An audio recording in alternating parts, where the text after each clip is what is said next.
Hey guys, it is your host Patricia. I want to welcome you to today's episode of The Dialogue. I just so appreciate all you guys that have been listening to the content that has been being breathed out.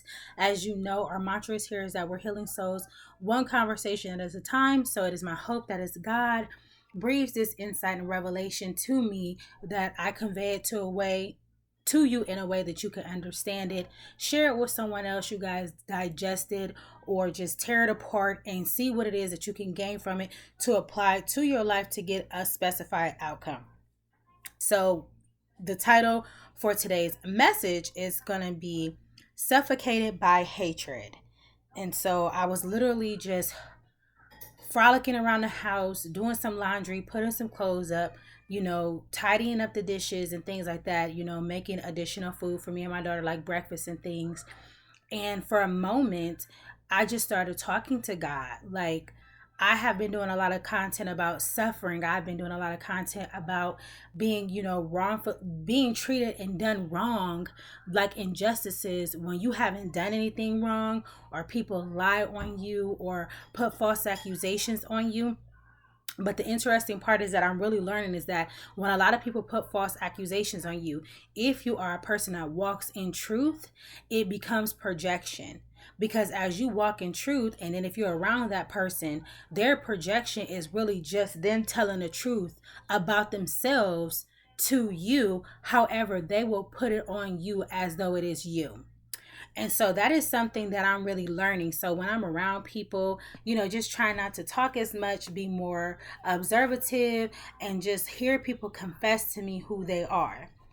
And with that being said, I feel as though this season that I just went through, and I want to say it's been probably the past 5 years. I actually do remember walking into this season because it was started by a dream. And in this dream, I had walked into this market, like a literal store. And at the front of the when you first enter in, someone was trying to hand me bacon. And biblically in the Bible, it says that we are not supposed to eat pig or swine and things with, two hooves, which would denote the pig. And so I knew when I went into this market that it was something that I should not be digesting. But at the same time, they were serving it to me on a platter. So I did not eat it, which was really, really good. I did not eat it. But as I continued to walk deeper into the market, I could see that everything was in disarray. Everything looked a mess. It was disheveled. It was just things everywhere, right? And I remember as I looked further down, like you would have thought this was like two Walmarts connected together. I could see the finish line, right? So it let me know that I was going to get through it. It let me know that I was going to complete it. But it was a long journey, and this has been what has been going on for the past 5 years. However, understand that everything that you get into, God does not always tell you what you're going to get into, because he knows that if he tells you, if it's too harsh or too difficult or what have you, that you're not going to do it. And that was definitely me. As God started to deal with me when I entered into this space, one of the words that I saw at the beginning of this journey was love. And so I guess that he was showing me that as I made it through, I would come into a space of love, right? And so if you think of the opposite of love, what is the word? It is hatred. And so I did not perceive that at the beginning of this journey, actually until today. Like, I knew I was going through something. I knew that I was in something, and that ultimately I wouldn't be able to take myself out of it. But at the same time, I could not conceptualize what it was. Like, my mind could not conceptualize this level of hatred that I endured. All in all, I am not a hateful person. I'm a loving, compassionate, understanding person. Even when I do want to hate if someone has done something to me, I will take it to God. I will pray. I will try to do something outside of my fleshly response in order for God to be glorified. You guys have heard me detailing a lot about how I worked at jobs, and it was numerous women that conspired against me to get me fired, how I had friendships or friends when I was going through hard and difficult situation, similar things that they had endured. I can hear them laughing, jittering, and snorkeling, smirking as I was divulging information about my man. You want to talk about pain, like just the instances that were concentrated. These were instances, circumstances, environments, and people that the enemy used to concentrate on me with hatred. And to this day, when I think back about what I went through, there were so many days that I did not sleep. There were so many days that I had to be up on the wall praying. It was some days that I couldn't even pray because I couldn't even fathom or understand what has caused these people to launch out on a campaign to destroy my life and destroy it through hatred. It was so many times that I read in the Bible where it was specific instances where they were being persecuted, meaning me, I was being persecuted and hated because I was a believer. And so when I looked at that, I said, wow, these people are trying to squeeze the light out of me. Because when you receive so much hatred, and a lot of times you may not have understood fully what you did or how other people operate, it is with the whole intention of the enemy squeezing light and love out of you. I remember a long time ago, someone told me, you have the gift of love. And it is true now that I think about it, because people may do me wrong. And when they come back to me, I don't blow up in their face. Sometimes I don't even bring it up what they would do. But as I went through this, I saw a change in me. It was a change that I did not like. It was a change where sometimes I couldn't even look in the mirror because I was being suffocated by hatred. And so when I looked up the word suffocated, it says feeling trapped and oppressed. Then it's so funny. It says, if I feel so suffocated in this town, it says the other one that I looked at, which was just suffocate, it says die or cause to die from lack of air or inability to breathe, smother, asphyxiate, stifle, have or cause to have difficulty in breathing, be breathless. The ironic part to me is that it says to feel trapped or oppressed. And a lot of times I really did. Like, I felt like, okay, if I take this to anybody to talk to them about it, they're going to think something is wrong with me, because you wouldn't even think that people were able to do this level of evil intended behavior towards me. Like, there's days where I can't even put into context, like just verbiage, what I endured at the hands of people. If you go back to these people and ask them what I did wrong to them, unfortunately, a lot of it was geared towards me because it was things that they did to me. And then when God started to show up or judge their behavior or correct them, then they would come again with retaliation because God was not pleased with how they did me. Now, I'm the type of person, I don't go out seeking for trouble, but ironically enough, it always finds me. I was listening to this lady the other day, and she said, you guys have to stop saying that you attract who you are. She said, that's not true. She said, because when you're a person of light, you're going to attract all type of darkness. You're going to attract all type of people trying to pull from you and take from you and just bring all types of havoc into your life, because they really want the light. They don't know how to get it because they don't know how to get it in themselves. They'll sabotage it in somebody else. That just dropped on me. And so as I look at this 5-year journey, I actually am so excited to say that I do believe that I'm finally at the end. I finally do believe that there is a shift. I finally do believe that there's a change.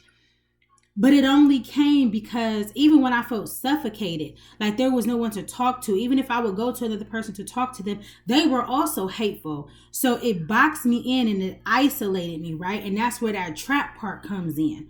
Because I'm like, okay, if this person went through something similar that I went through and they didn't heal, they're going to give me their advice that didn't work for them. And a lot of times it came from a space of hatred or envy, or it ended up oppressing me because I never felt free once I was explaining things. I always felt like I had to defend myself, why I'm choosing not to hate, why I am trying to walk in love, why I'm trying to surround myself with people that believe in praying for your enemies and those that despitefully and wickedly use you, why I am trying to do things the way that God wants me to do it, even though it is extremely uncomfortable.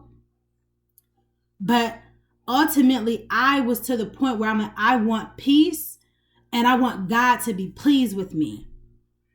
And it was so bad.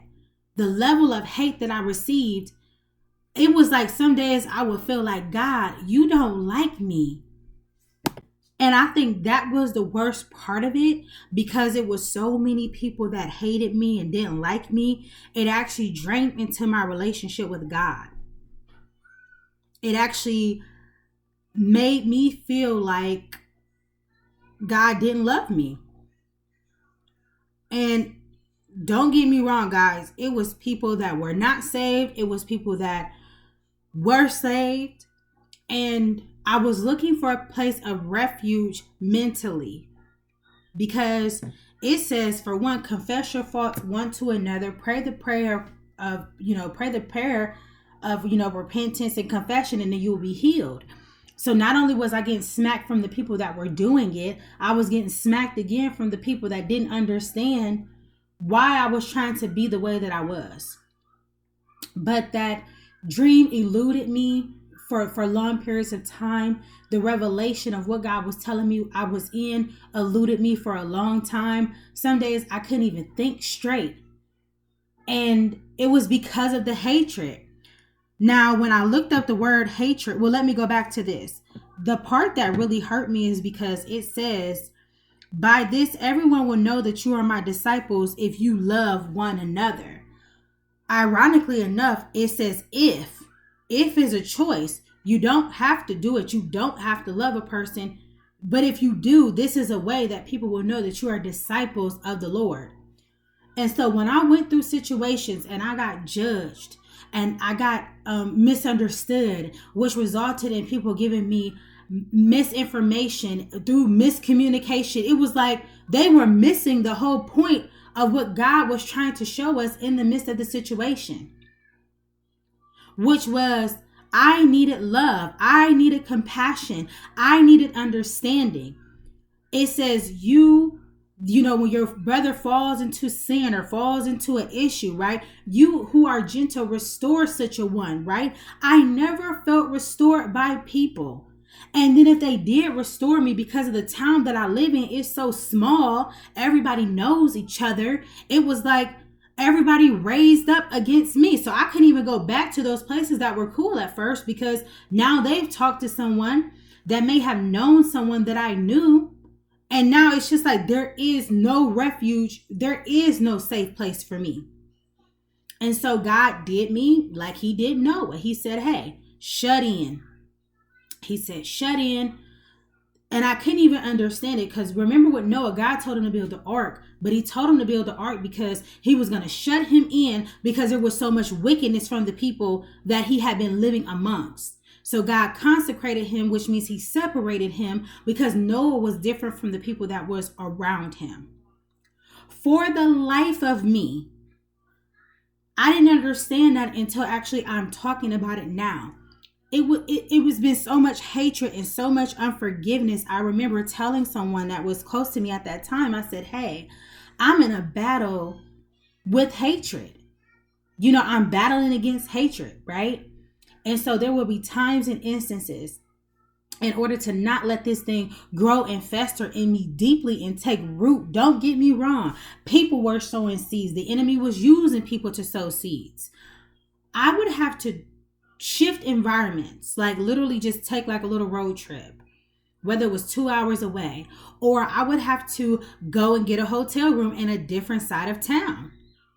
Because not only was I was getting hatred from the people create environments. So I started to see and understand, like, wow, this environment is very hateful, competitive, jealous, envious, because of the people, right? But it's also because of the enemy. And I said, okay, well, let me do this. God, it would be times where he would tell me, go to the hotel. And I would literally get an attitude like, I don't want to spend any of my cash to do this. But I kid you not, there were so many instances where he told me to obey and told me I'll reimburse you. And when I went and obeyed, my disposition changed, countenance changed. I felt relieved from under the pressure of hatred. He would always reimburse me. There were times where it was a check waiting for me in a mail right when I got back home from a place that I didn't even know was coming.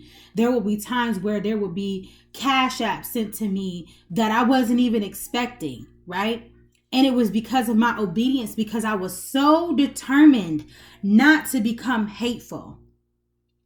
Just because I was determined not to become hateful does not mean there were not instances where hateful thoughts and words and things came to my mind, but I will always go back and apologize because I was trying to grow more in my love for people that treated me like trash and treated me like crap. Now, this isn't the first time that I've ever been through something like this. I've gone through it in intimate relationships with previous men. Men can have a level of hatred that we don't understand. And that's a whole nother subject or podcast. But from this, the compassion that I felt like I needed, I never got. And so God kept working on me, and he kept, some days I would just cry like, God, I don't understand. It was like misery loves company. Misery is a component of hatred. You hate something, whether it's a person or whatever happened to you or what didn't happen for you.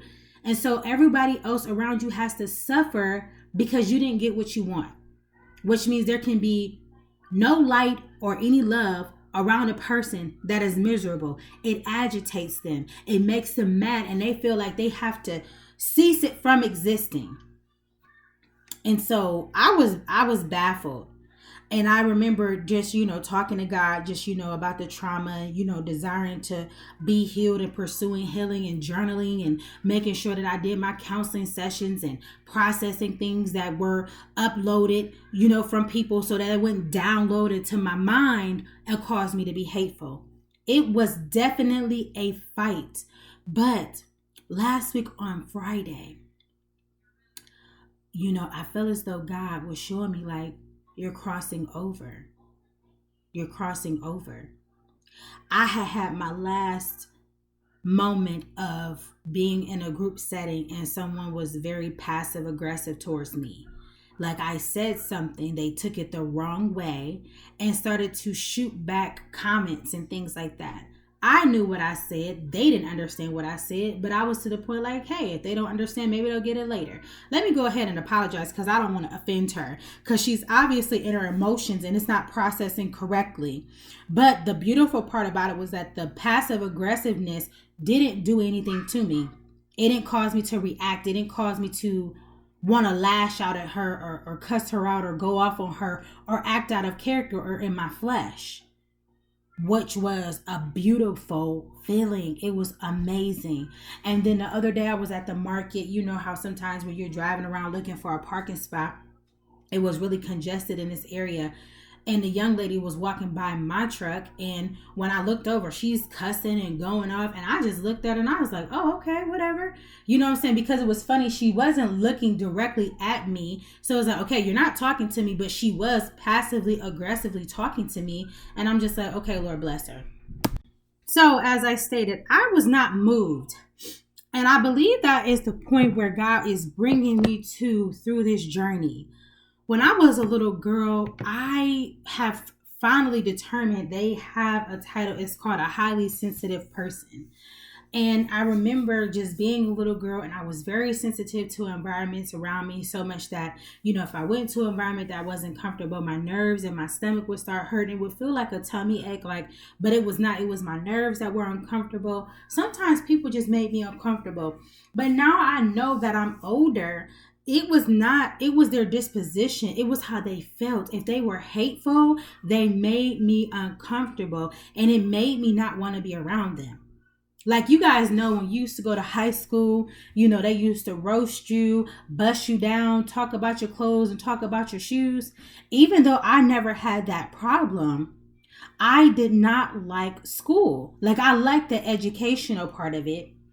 I like learning and I love writing, right? I graduated at the top of my class, number 4. But the people and the kids, they were so harsh. They were so cruel. I mean, we had about 5 or 6 or 7 girls in our high school at the time that were about 15, 16, 17 years old, and they were getting beat on by guys, right? Like, we're kids and these women are getting abused. And so in my heart, I could feel all that and it made me uncomfortable, but I was sensitive to it, but I could never explain it. And so this journey that I just went through, it helped me see it was not a problem for me to be sensitive, right? It wasn't an issue, because sensitivity to me is like you're able to see what's going on around you and you actually care, right? But as I've gone through this and I've been sensitive to the hatred of other people, it was something I couldn't understand. But as God has given me perspective about it and understanding, right?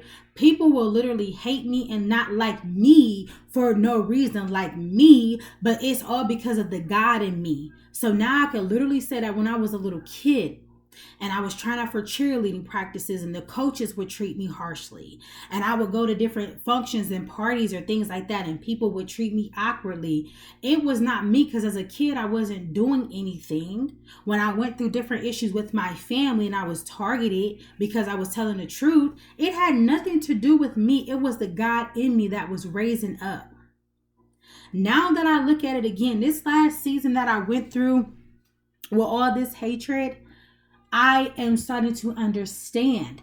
When they hated me, I loved on them. I was nice to them. I got it wrong a lot of times because I would tell people what they did, but I would be so emotional. So I'm blowing up on people, because when I was a kid, I fought a lot. Like, for some reason, my family would always come to get me to fight. So there was no crying, right? So now that he's shaving off layers of my flesh where, no, I'm not going to punch you in the face and I'm not going to do certain things. Now all I can do is cry and take it to the Father, pray and fast, and let him crucify my flesh so he can get the desired outcome that he wants out of me, hopefully for other people as well. But even if they don't decide to change or be loving, right, I have a choice. I have a choice. And when I tell you, it was a level of suffocation, but now I realize it was not bad suffocation to my flesh, because now my spirit man understands. There is a lot. We would love it that people, like, everybody could be loving. Like, you listen to those songs like, what does the world need today? Love. Put a little love in your heart and things like that. The reality of the matter is, as a believer, we need to know how to navigate around people that are not full of love and that are not full of light. Meaning they are hateful and they are full of darkness. Because as I have been seeing the transition within myself, like, okay, I would cry like, God, I don't want to hate nobody, God. I don't want to hate nobody, and I don't want to be bitter. And then I would say, I'm not going to be bitter, right? Don't mistake me when I say that it was opportunities and invitations for it to happen. I was so determined for it not to stick to me, for it to become my identity. Like, Lord, I want them to see you. I don't want to be like this, because bitterness and hatred, it messes up your health. It messes with your mental. It does so much to your spirit, man. You can't hear from God properly. And for some reason, you always end up being around people that are just as hateful, if not more hateful and miserable than you are at that moment. So I was determined. Also, because sometimes I would lose sight and vision of what was on the other side of me not becoming hateful. I think sometimes people forget that.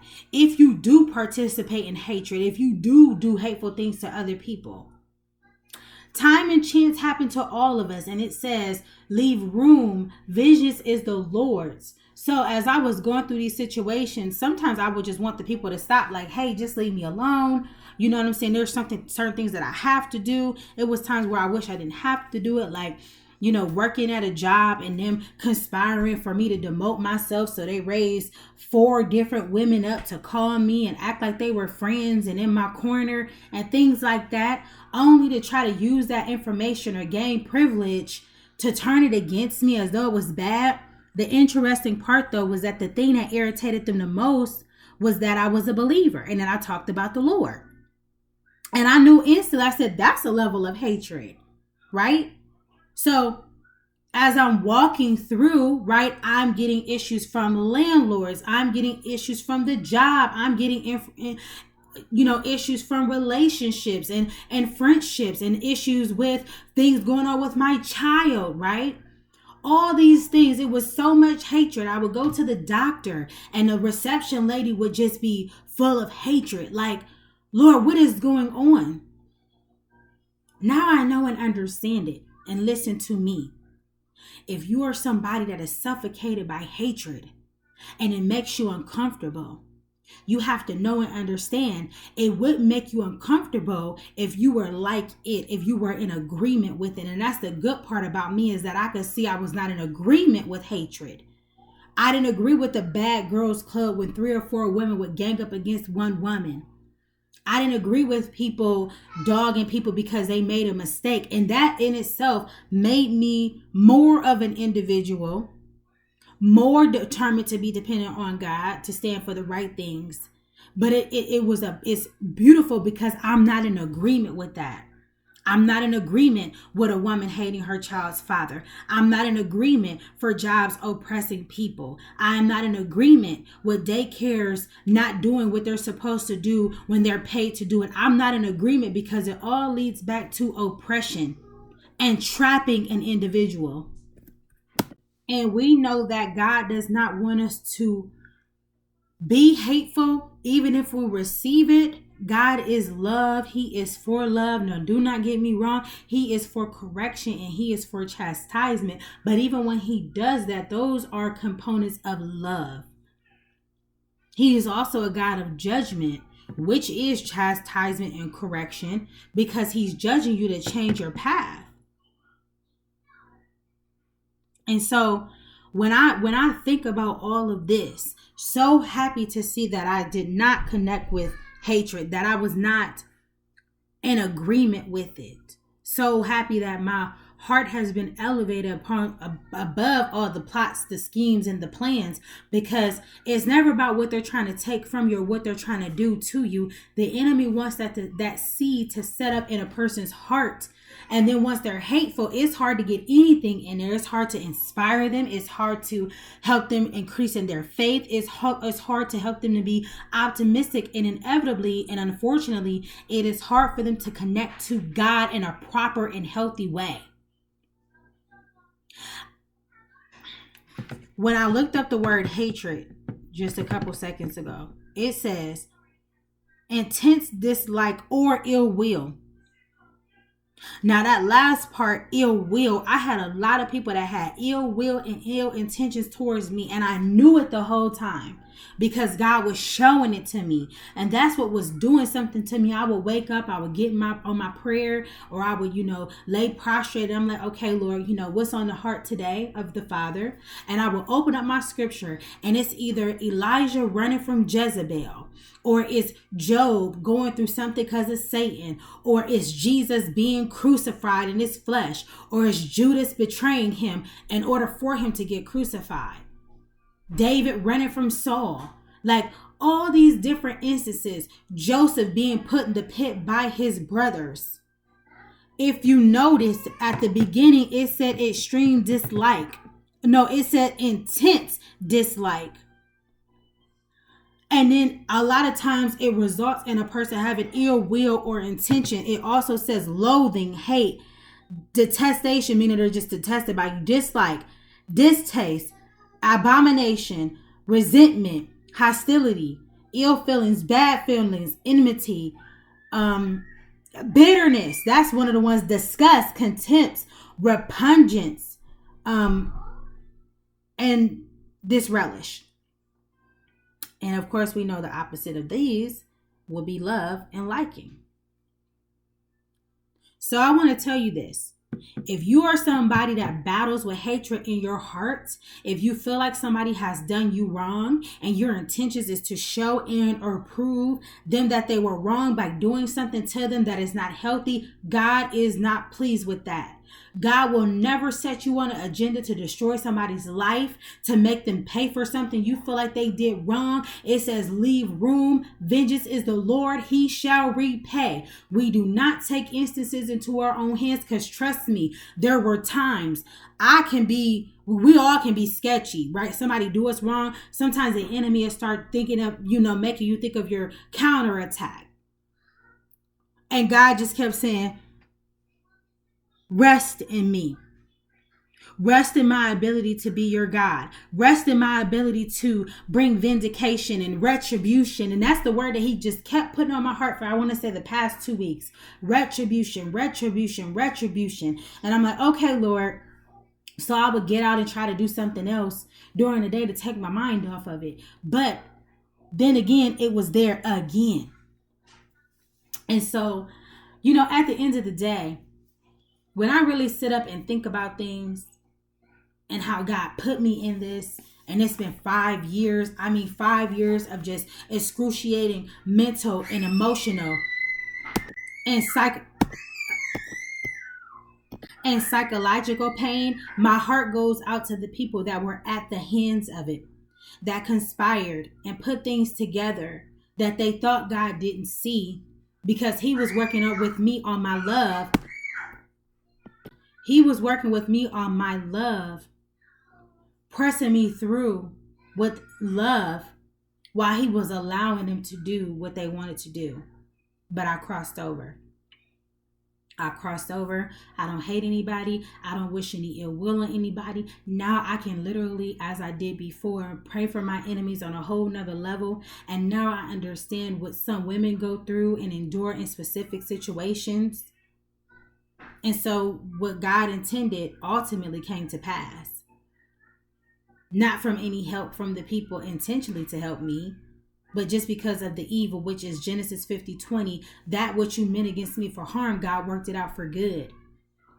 And so I don't know all that God is going to do with this. I did hear the word suffocated by hatred today. And immediately I'm going to do a podcast, because when I do it, it's insight to myself, but it's also for you. If you are someone suffocated by hatred, just know that you are the pioneer of love that those people need to see. Maybe they're hateful. Okay, do something nice for them. Yes, it's going to itch your flesh, but it's going to please God. It was many times God would have me do nice things, send nice things, say nice words. But then when I thought about it, I'm like, okay, this is just who I am anyway. So why is it any more of an issue? Because those people set themselves up against me as my enemy. I don't have any enemies because I don't hate anybody. But for a person to set themselves up against you as an enemy, going around telling lies on you, turning different relationships that were vital for your spiritual development against you, turning people against you to the point where they said, oh yes, I'll do something for you. And then when this person talks to them, they're no longer going to do it. It messed up opportunities for payment for me. It messed up opportunities for jobs for me. It messed up promotions for me. It messed up environments that I relocated to. It was like the enemy was just like on an all-out thing to say, I'm going to make this girl hateful. By any means necessary, he was determined. But like it says, the weapon formed, and it was many of them. And then many times I felt like it was just like, those not the swords, but just the little mini axes just thrown at me in my back, just thrown. But I tried to keep on my armor of God. I tried to keep a prayer in my heart. I tried to be and maintain humility. It was hard.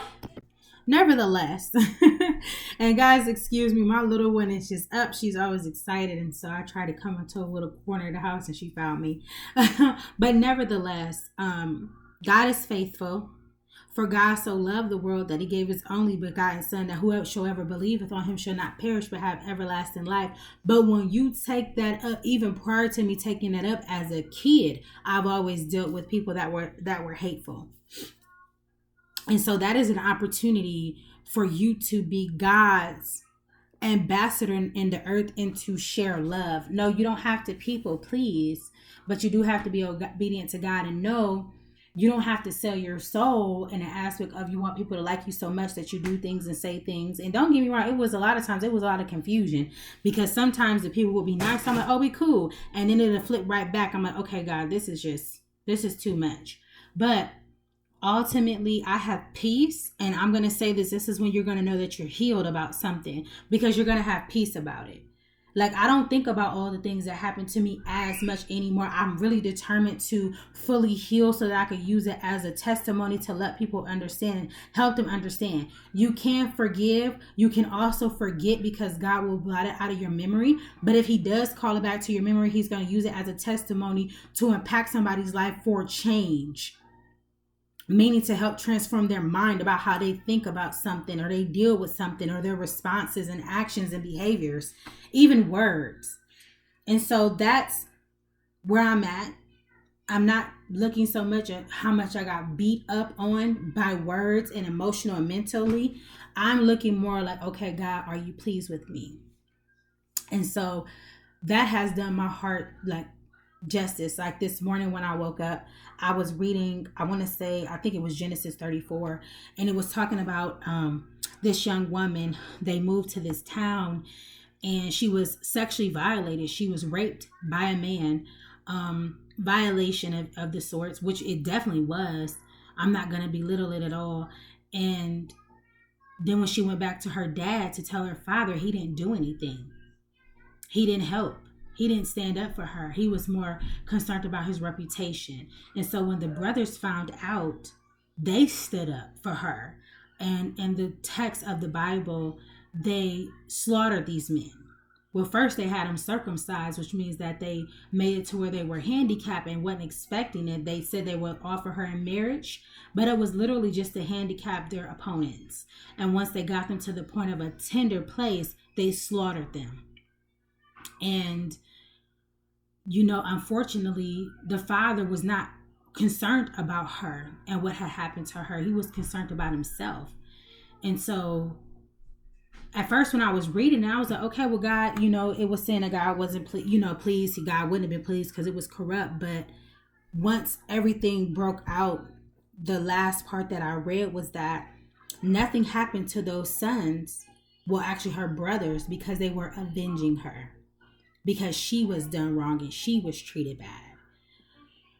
And so I say all that to say, if you are someone that, an act of hatred has been done towards you, or you have been violated in any capacity, Dinah did not do anything during the whole process. Like first he raped her, then he wanted to marry her. Dinah didn't do anything. She sat through it. I'm not going to say God brought her brothers to the point where they would avenge her in that place like that. I don't see God causing, allowing for a situation of pain for him to bring vengeance by telling someone, okay, go kill these people. I don't think that at all is godly. But they decimated their enemies, or her enemy. And so sometimes you just have to sit and be still, even with the pain, even with the mental anguish, even with no one speaking up for you, nobody vindicating you, even to the point where you may be able to see it and trust that vengeance is the Lord's, right? She didn't do anything. They even tried to use her to tell her, okay, you're going to marry this man. But I really don't believe that she knew about the plot and plan. But in the end, she was rescued. And God, the men did get judged by their father, but it was at their father's, benediction when he passed. He spoke over these things over them, but they avenged their sister because their dad didn't do anything. So when I looked at that, I said, wow, Lord, we really don't have to do anything, and it's going to hurt. If anybody's ever been raped, you know how excruciating that can be. If you ever been sex trafficked or violated in any type of way, that breaks your spirit and breaks your soul. But I'm going to tell you, like they say, don't trade sides with the devil. Don't think that the way to get back at people because sometimes that's just more fuel for people to do what they do. So no, you don't go out. You don't try and fix things. You don't try and work things out. You take everything to God. You cry on him or to him, And you let God fix your circumstances and situations so he could be glorified the way that is best for him. If you have done something that you knew you shouldn't have did, repent, ask God for forgiveness, and wait until he does what he sees fit. Because I'm the type of person, I don't always think that God returns evil for evil. I've seen God tell me many a times to do good by my enemies. And that way they know, okay, wow, I really messed up. She wasn't who I thought she was. She really was a cool person. And then they'll start remembering. But we have to do the mature thing, which is let God be our Father. Let God be our Father.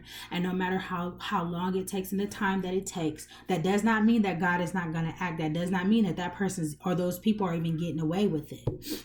Look at what God is doing for you on the inside. You can't let hatred rule your life. You know, you got to ask God, Father, dig this up at the root. You might not even understand how you got that way. But life can do some numbers on you, and you can interact with some people that will break your whole soul. And that's how you got that way. But then you can't turn into those people that did it to you and start executing and moving out of that hatred and that heartbreak. You got to sit with God. You got to be humble. Like, man, Lord, this hurt me. This broke me at my core. Now, this is for the people that may be listening that are hateful. We all have instances where the enemy wants to hit us with hatred. And I always say this, people are not this smart to do to me what they know will break me and hurt me. I just look at like the enemy is using them. And if he is, I always said that the person he uses the most to break me is the person that I probably can help the most. He just doesn't want me to get to him. So he blinds them with hatred so they can't even see, hey, I'm trying to help you. I'm not against you. But that's what happens when you're in the world and everybody's always against you and you just got to watch your back. You think that nobody has your best interest at heart. You think everybody is against you. When God can really be sending you somebody that is for you, doesn't want anything from you, but wants to give you what God has for you. This is the bad part about the people that are being hateful. You're missing out. You're serving up hatred to people on a platter, while God may be trying to use that very same person to show you love so that you don't stay the way that you are. God is a God of transformation and evolving and change. And he starts in our mind, but he'll challenge our mind by sending us people to challenge the way that we think by the way that they are. So in some instances, in order for hatred not to stay there, you have to accept God's love in the way that he sends it. So today's episode was titled Suffocated by Hatred.